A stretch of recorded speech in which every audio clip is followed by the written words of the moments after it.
석산 개발업자로부터 뇌물을 받은 한수환 간부가 또 경찰에 적발됐습니다. 납품업체로부터 뇌물을 받은 한수환 간부에게는 징역 3년이 선고됐습니다. 감사원 감사를 계기로 울산시 교육청의 허술한 공직기강 관리가 도마 위에 올랐습니다. 7년 동안이나 건설업체 이사를 겸직한 직원이 있었지만 사전 적발은커녕 사후 처리도 미흡했다는 지적입니다. 오토바이 헬멧을 쓰지 않은 10대들을 뒤쫓던 경찰이 교통사고가 난 걸 보고도 그대로 지나쳤다는 주장이 제기됐습니다. 경찰은 못 봤다고 해명했지만 사고 당시 화면이 공개되면서 논란이 확산되고 있습니다. 최근 주민센터마다 복지 담당 공무원들을 상대로 난동을 부리는 민원인이 늘고 있습니다. 무슨 사안인지 취재했습니다.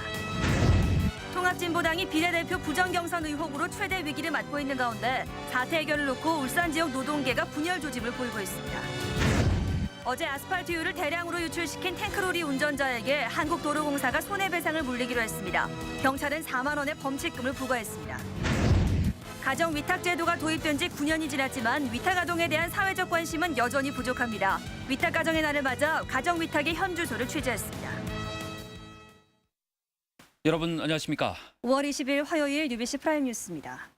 지난해 수출 1,000억 달러의 위협을 달성한 울산 수출이 30개월 만에 처음으로 감소세로 돌아섰습니다. 유로존 위기 탓인데 상당 기간 반전이 쉽지 않을 거란 분석이 나오고 있습니다. 보도에 서영만 기자입니다. 울산 지역 수출이 30개월 만에 처음으로 감소세를 보였습니다. 울산 세관 통관 기준으로 지난달 수출은 79억 6천만 달러, 지난해 같은 달에 비해 24.6%나 준 것입니다.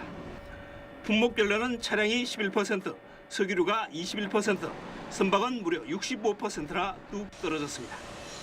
당초 한미, 한EU FTA만으로도 두 자릿수 이상의 수출 정대 효과가 있을 것으로 기대됐습니다. 현재로서는 FTA보다는 유로존 위기가 지역 수출에 미치는 영향이 더 큰 상황입니다. 특히 FTA 이후 한때 40% 이상 늘던 유럽 지역 수출은 그리스 탈퇴 위기가 고조된 최근에는 절반 정도로 급격히 줄었습니다. EU가 지역 수출의 10% 정도를 차지하고 있어 당장 전체적인 타격은 덜할 것으로 보이지만 문제는 사태 장기화에 따른 연쇄 효과입니다. 큰 수출 시장은 중국입니다. 근데 중국은 유로 수출 비중이 약 20% 가까이 됩니다. 그렇게 되면은 중국의 유로 수출이 줄어들면서 거꾸로 우리의 제일 큰 시장인 중국 수출 시장도 자연적으로 감소할 수밖에 없는 그런 상황에 놓여 있습니다. 최대 수출국인 중국이나 미국, 일본 모두 울산의 반제품을 가공해 유럽에 수출하고 있어 유로존 위기가 더 악화되면 머지않아 전방위 수출 감소로 이어질 것이란 우려입니다. UBC 뉴스 서익만입니다. 한수원이 비리를 근절하겠다며 자정 결의를 한 지가 불과 엊그제인데 또 한수원 간부가 뇌물수수 혐의로 적발됐습니다. 법원은 납품 비리를 저지른 한수원 간부에게 중형을 선고했습니다. 윤경재 기자가 보도합니다. 경찰에 적발된 월성원전 총무팀 간부 55살 한모 씨는 지난해 61살 박모 씨 등 석산 개발업자 2명으로부터 청탁을 받았습니다.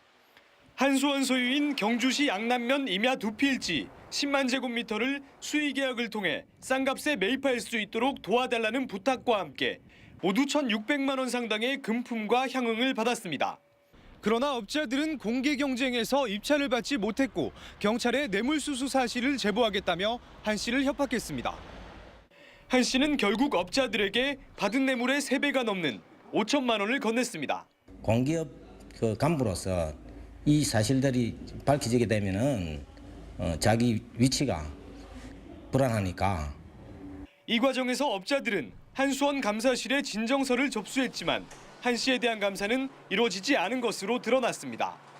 경찰은 한 씨에게는 뇌물수수 혐의를, 박 씨 등 2명은 뇌물 공여와 공갈 혐의를 적용해 구속영장을 신청했습니다.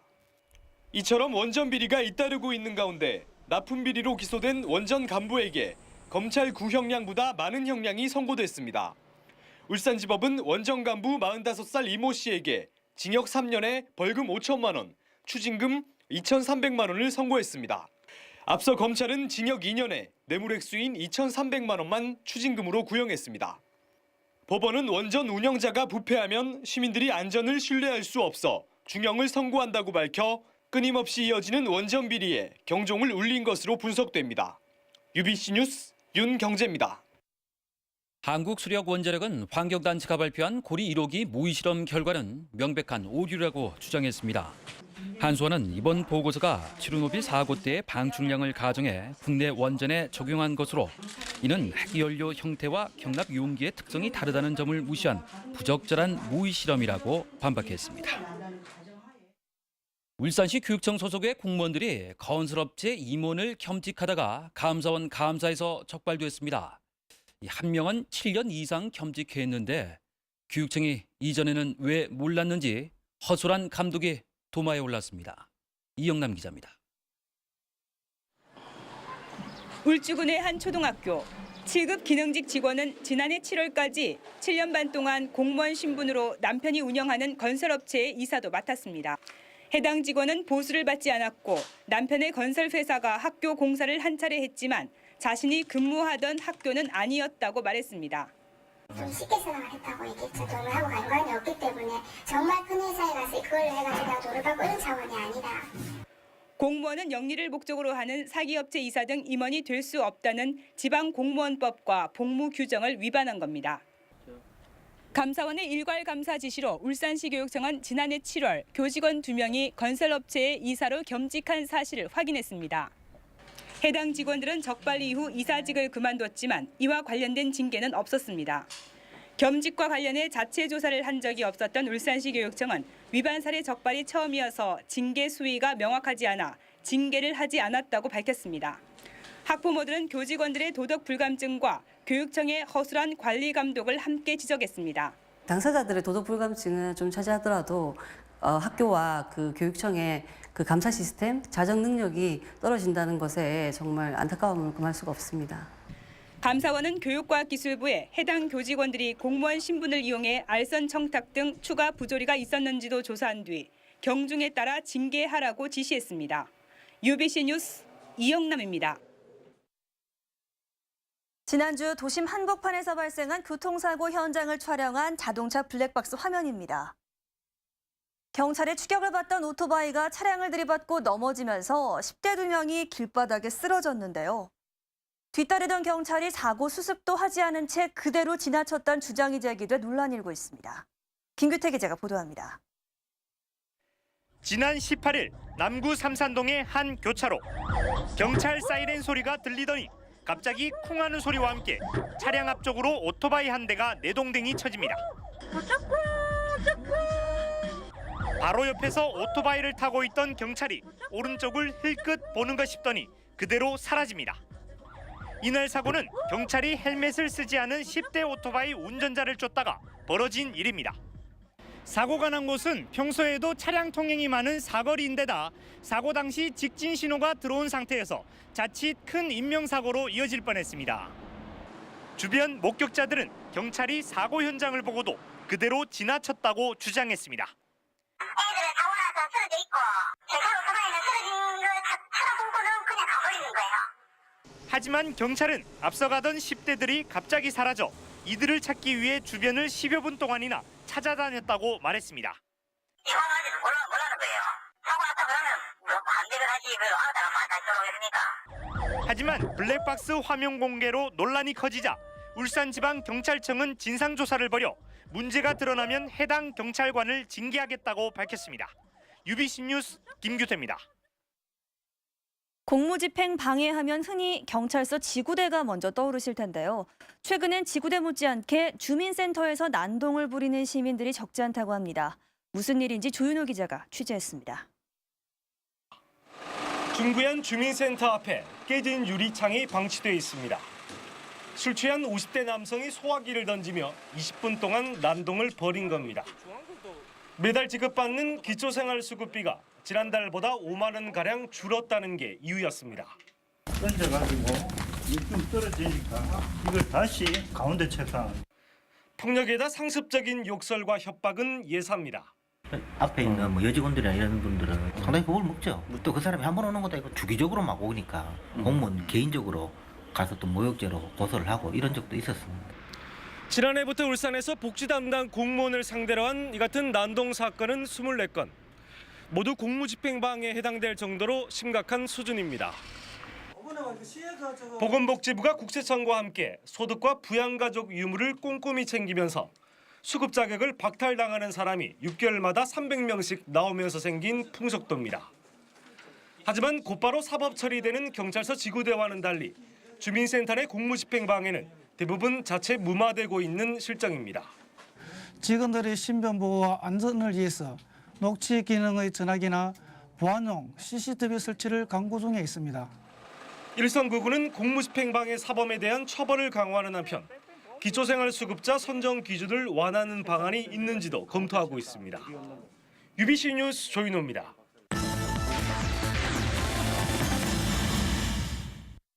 부모 사망이나 이혼 등으로 혼자가 된 아동을 일정 기간 돌보는 게 가정위탁 제도입니다. 오늘이 9번째 맞는 가정위탁의 날인데요. 현실은 어떤지 이다로 기자가 취재했습니다. 올해 50살인 이정화 씨는 요즘 보람으로 가득 찬 삶을 살고 있습니다. 다문화 가정의 이혼으로 어려움에 처했던 승희 양을 위탁받아 돌본 지 벌써 5년째. 지극정성 보살핀 결과 초등학교 2학년인 승희 양은 이 집의 복덩이로 자랐습니다.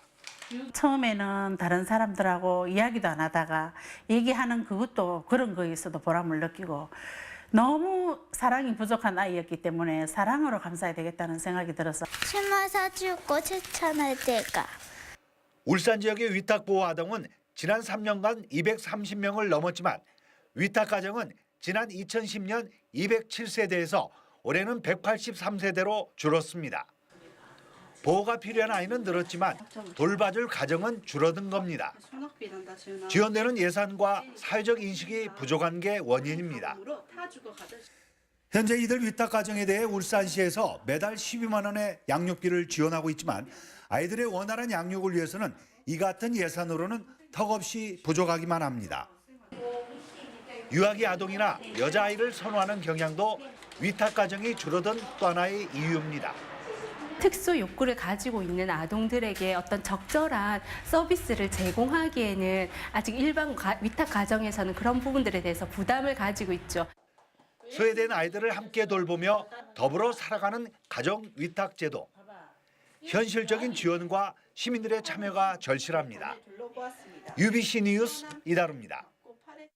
7월 초로 예상되는 울산시의 하반기 정기 인사 폭이 클 것으로 예상돼 직원들이 촉각을 곤두세우고 있습니다.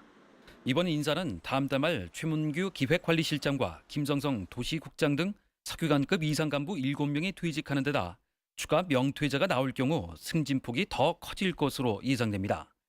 특히 그동안 시행해온 담연평가가 인기 위주에 치우쳤다고 보고 올해부터 배제하기로 해서 이번 인사 결과에 더욱 관심이 집중되고 있습니다. 통합진보당이 비례대표 부정경선 의혹으로 최대 위기를 받고 있는 가운데 사태 해결을 놓고 울산 지역 노동계가 분열 양상을 보이고 있습니다. 민주노총 일부 조합원들은 오늘 기자회견을 통해 통합진보당에 대해 조건부 지지 철회 결정을 한 민주노총 지도부를 비판하고 즉각 지지를 철회할 것을 요구했습니다. 반면 민주노총 김주철 울산 본부장과 천병태 시의원은 오늘 부울경 통합진보당 당원 100명이 함께한 긴급 제안에 동참하고 강기갑 위원장이 중심인 혁신 비대위에 힘을 실어주는 모습을 보였습니다. 고 노무현 전 대통령 서거 3주기를 맞아 울산 지역 추모 문화제가 오늘 저녁 7시부터 울산대공원 동문광장에서 열리고 있습니다. 오늘 문화제는 사물놀이와 살풀이, 신앙송과 영상 상영 등의 순으로 진행됐으며 시민 분향소와 추모 사진전도 마련됐습니다. 건강보험심사평가원이 지난 2010년 위암과 간암 그리고 대장암 등 3대 암의 수술 사망률을 분석한 결과 울산에서는 울산대학교 병원만 모두 1등급을 받았습니다. 평가원에 따르면 위암과 간암 1등급은 울산대 병원뿐이었고 대장암은 울산대 병원과 동강병원이 1등급이었습니다. 3대 암을 수술하고 난 뒤 한 달 이내에 사망한 환자 수를 기준으로 한 이번 평가에서 전국 302개 병원 가운데 51곳이 3대 암 모두 1등급을 받았습니다. 정부가 이달 말로 끝나는 토지거래 허가구역의 지정 기한을 1년 더 연장하기로 합니다. 울산 지역 29.41제곱킬로미터도 1년 뒤에나 해제될 예정입니다.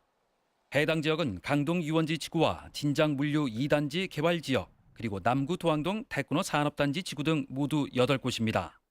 울산시는 8곳 대부분이 개발 사업이 진행 중인 곳인 만큼 투기에 따른 땅값 상승을 막는 데 행정력을 집중하기로 했습니다.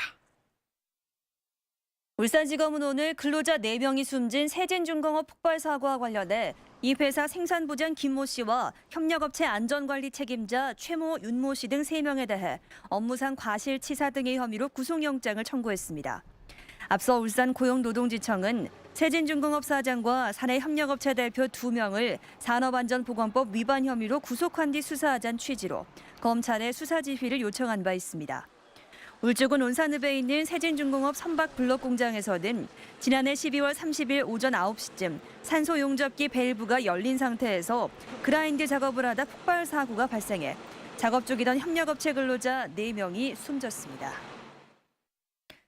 어제 탱크로리 전복 사고로 아스팔트유가 대량 유출되면서 통행이 제한됐던 부산-울산 고속도로 청량 IC의 차량 통행이 어젯밤 11시부터 정상화됐습니다. 한국도로공사는 사고 직후 기름 제거 작업을 벌여 11시간 만에 차량 통행이 재개됐으며 탱크로리 운전자 강모 씨를 상대로 가드레일과 도로 등 시설물 파손 부분에 대한 손해배상을 청구할 방침이라고 밝혔습니다. 경찰은 운전 부주의로 사고를 낸 강 씨에게 4만 원의 범칙금 스티커를 발부했습니다. 남구의 한 야산에서 제손준병 방제를 위해서 소나무 벌목을 하던 업체가 베어낸 소나무를 불법 매립하고 있다는 UBC 보도와 관련해 남구청에 해당 업체에 원상 복구 명령을 내렸습니다. 남구청은 해당 업체에 불법 매립한 소나무를 모두 파내 파수장까지 운반하도록 하는 한편 정확한 경위를 조사한 뒤 행정 처분을 내릴 방침이라고 밝혔습니다. 오늘 새벽 5시 30분쯤 동구 방어동의 한 아파트 공사 현장에서 52살 손모 씨가 밀린 임금을 달라며 35m 높이의 크레인에 올라가 15시간째 농성을 벌이고 있습니다. 손 씨는 지난 1월부터 인부 30명을 데리고 미장 업무를 했지만 아파트 건설업체가 공사 대금 1억 4천여만 원 가운데 자재비를 뺀 임금 7천만 원을 주지 않았다며 밀린 임금 지불을 요구하고 있습니다. 다음은 간추린 뉴스입니다. 울산 사회복지공동모금회와 울산대학교 사회복지학과는 오늘 캠퍼스 나눔 도전 협약식을 가졌습니다. 이번 협약식을 계기로 대학생들은 사랑의 열매 취지를 시민들에게 알리고 지역사회의 나눔 문화를 확산시키는 도우미 역할을 하게 됩니다. 북구청은 오늘 지역에서 처음으로 주민들이 한 권의 책으로 독서 릴레이를 펼치는 북구의 책 선포식을 가졌습니다. 이번 행사에서는 독서 릴레이 참가를 신청한 37개 팀 252명을 대표해서 첫 주자로 나선 11명의 주민에게 북구의 책으로 선정된 김려령 작가의 가시고백을 전달했습니다. 울산지방해양항만청과 울산항만공사가 오늘 울산항 경쟁력 강화와 협력체계 구축을 위한 업무 협약을 체결했습니다. 두 기관은 앞으로 울산항 발전을 위한 정례 협의회를 갖고 홍보 네트워크도 공동 운영하기로 했습니다. 울산시는 다문화 주간을 맞아 공무원들을 대상으로 다문화 인식 개선을 위한 직장 교육을 실시했습니다. 이번 교육에는 한국여성정책연구원 김희선 연구위원이 강사로 나와 다문화 사회, 한국 사회의 과제를 주제로 강연했습니다. 울산에서는 처음으로 동구 지역 초등학교 앞 육교 2곳에 비바람을 막아주는 캐노피가 설치됩니다. 동구청은 장마철 안전한 등하교를 위해서 오는 7월까지 서부와 녹수초등학교 앞 육교에 투명 캐노피를 설치하기로 했습니다.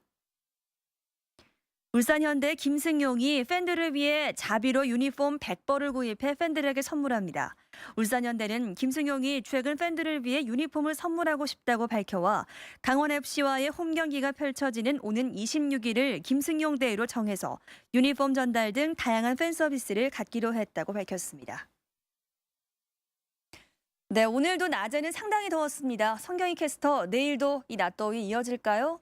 네, 오늘도 강한 햇살 때문에 초여름 더위가 이어졌는데요. 내일도 한낮으로 옷차림 가볍게 해보시는 게 좋겠습니다. 오늘과 기온이 거의 같겠는데요. 아침 최저 14도, 낮 최고 26도로 일교차도 상당히 크겠고요. 한낮으로 덥겠습니다.